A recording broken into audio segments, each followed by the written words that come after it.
In this video, we will be learning about the Salesforce Database connector in Astera Data Stack. Astera Data Stack offers seamless connectivity with Salesforce databases, both as a source and a destination point. To start, open a new Dataflow and drag and drop a database source object onto the Dataflow designer, then open its properties.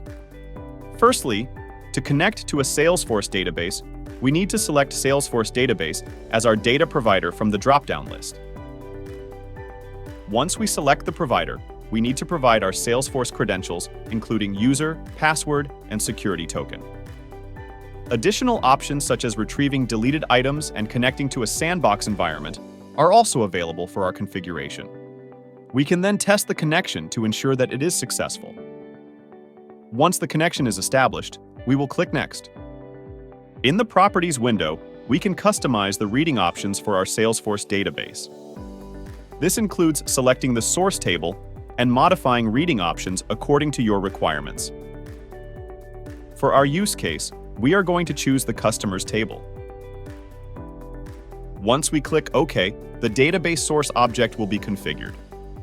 Let's use the data from the configured Salesforce table in a Dataflow. We need a list of all customers who live in the USA so that they can be listed for an audit.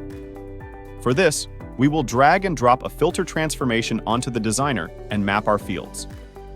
Next, we will open the Properties window and add an expression for customers with the associated country USA. Next, we will click OK.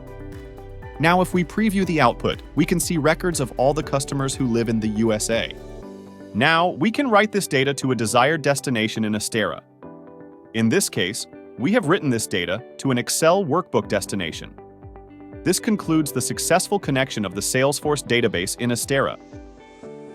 For more information on Astera Data Stack, please visit our documentation site. Thank you for watching.